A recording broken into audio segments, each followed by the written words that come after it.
तो प्यारे बच्चों, मैं मनोज तिवारी आप सभी का वेलकम करता हूं अपने प्यारे YouTube channel guide for you classes में। प्यारे दोस्तों, आज हम लोग यहां पे बहुत ही इंपॉर्टेंट टॉपिक के बारे में डिस्कशन करेंगे, जो कि हमारा होगा क्या, मनी। आप लोगों को पता होगा प्यारे दोस्तों कि मनी क्या होता है। थोड़ा ध्यान से बातों को समझिएगा। ये जो मनी है कि सर मनी क्या होता है, तो याद रखना, मनी क्या होता है, एक प्रकार का लीगल टेंडर होता है। मनी क्या होता है, एक प्रकार का, प्यारे बच्चों, मनी एक प्रकार का लीगल टेंडर होता है। बहुत बार एग्जाम में क्वेश्चन पूछा जा चुका है कि सर मनी क्या होता है। तो मनी क्या होता है, एक प्रकार का लीगल टेंडर होता है, जो किसके द्वारा पास किया जाता है, गवर्नमेंट के द्वारा पास किया जाता है। याद रखना, मनी क्या है प्यारे बच्चों, लीगल टेंडर है। याद रखना, या करेंसी, मनी को ही हम क्या बोलते हैं, करेंसी। करेंसी क्या है, तो याद रखना, करेंसी क्या है, लीगल टेंडर, जो गवर्नमेंट के द्वारा क्या किया जाता है, पास किया जाता है। और इसको याद रखना, किसी भुगतान के लिए निपटारे के लिए क्या किया जाता है, स्वीकार करना बाध्य है। मतलब इसको, ये मैंडेटरी है to accept for payment settlement. अगर कोई भी लेन देन का पेमेंट है तो उसको लेना क्या है, मैंडेटरी है। कोई भी इंसान मनी को, पैसे को लेने से मना नहीं कर सकता। अगर कर रहा है तो उसके लिए क्या हो सकता है, उसके ऊपर आप केस कर सकते हैं। क्यों? क्योंकि मनी क्या है, एक लीगल टेंडर है।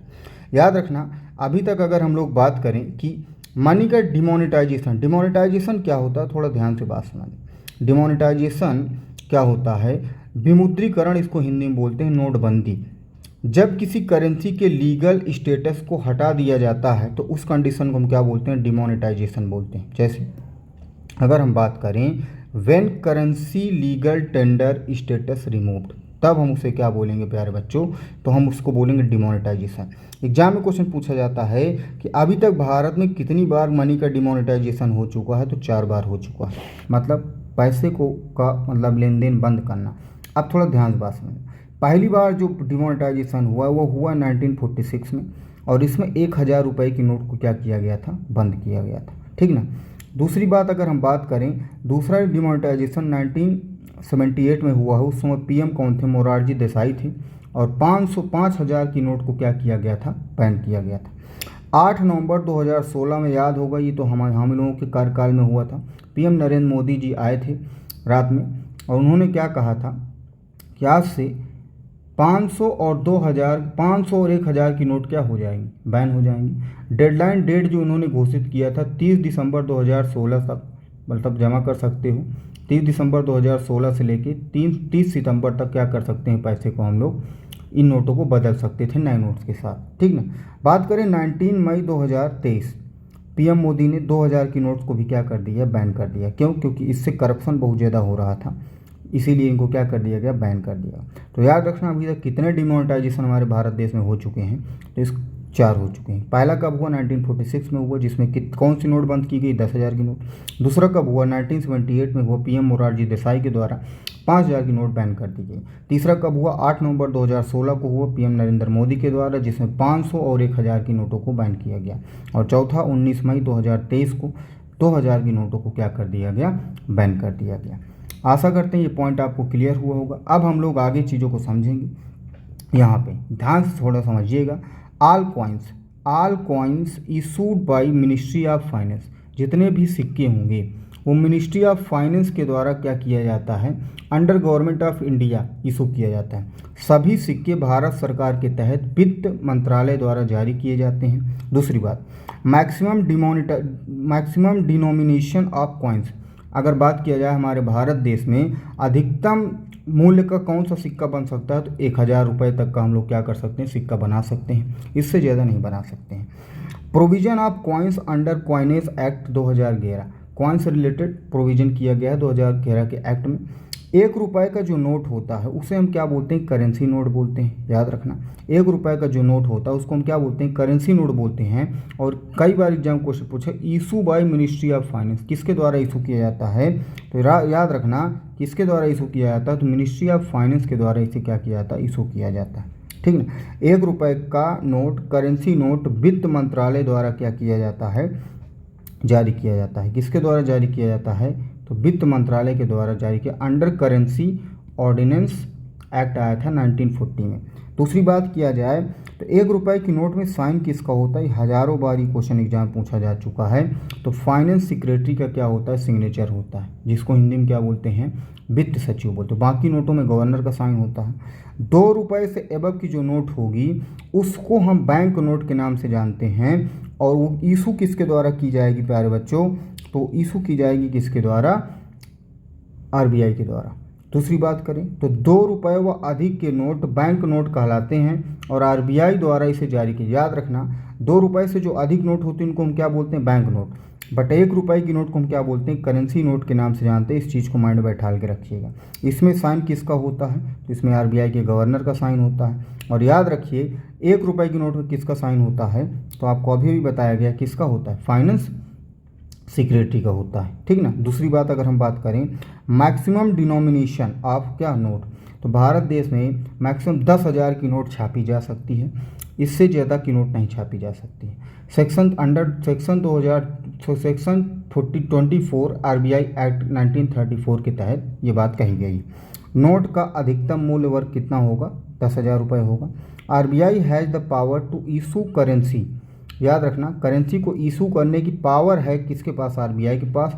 किस एक्ट के तहत, तो सेक्शन 22 ऑफ आरबीआई है। आरबीआई का क्या है, एक एक्ट है जहाँ पे चर्चा की गई है किसमें, ये नोट करेंसी इशू करने के बारे में। कौन सा सेक्शन है आरबीआई एक्ट का, आरबीआई एक्ट का सेक्शन नंबर 22। जैसे हमारा आर्टिकल होता है, आर्टिकल में चीज़ें लिखी रहती हैं, उसी तरह आरबीआई के एक्ट के सेक्शन में चीज़ें लिखी रहती हैं। आरबीआई को करेंसी जारी करने का भी अधिकार होता है, आरबीआई को करेंसी जारी करने का भी क्या होता है, अधिकार होता है प्यारे बच्चों। दूसरी बात अगर हम बात करें तो all notes and all coins distributed by RBI through currency chest. आप देखो यहाँ पे एक बहुत इंपॉर्टेंट पॉइंट आपके सामने आ गया है कि सर आखिरकार करेंसी चेस्ट क्या होता है। तो याद रखना करेंसी चेस्ट की अगर हम बात करें तो सभी नोट व सभी सिक्कों का वितरण आरबीआई के द्वारा करेंसी चेस्ट के माध्यम से किया। जितनी भी नोट बनेगी, नोट बनेगा, सिक्का बनेगा, उसको डिस्ट्रीब्यूट करने का काम किसका होता है, तो करेंसी चेस्ट का होता है। अब करेंसी चेस्ट क्या होती है, थोड़ा ध्यान समझिएगा।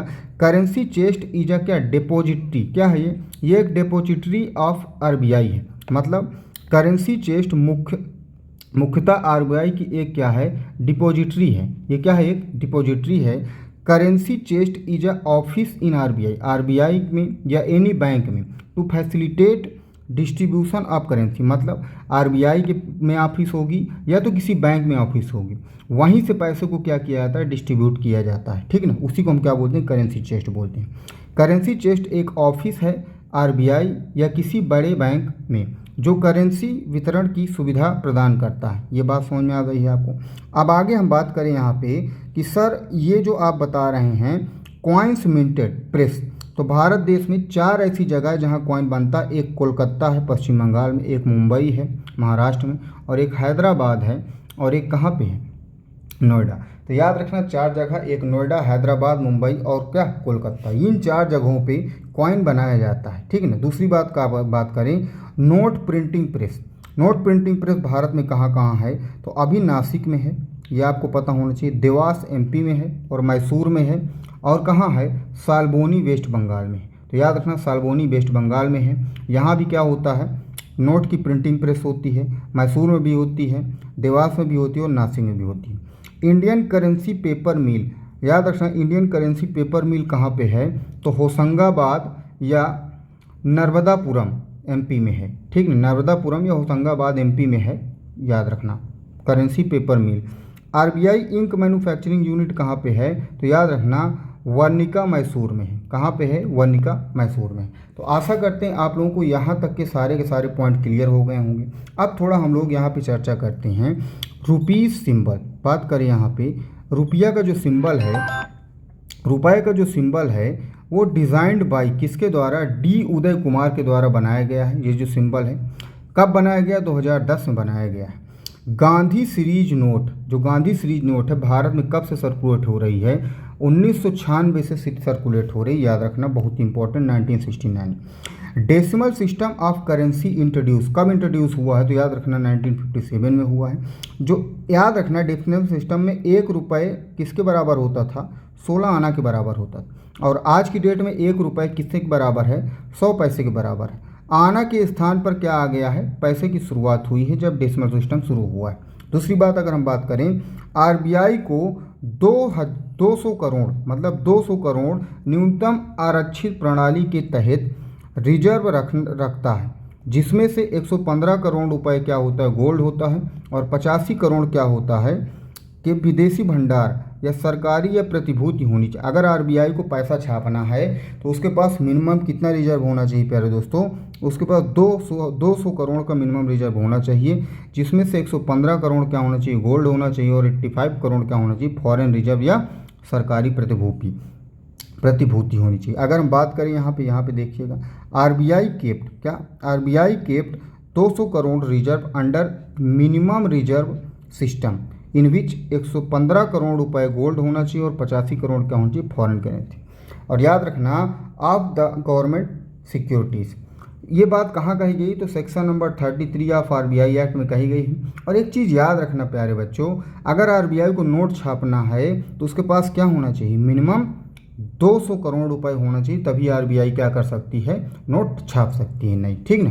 तो आशा करते हैं यहाँ तक आप लोगों को चीज़ें समझ में आ गई होंगी।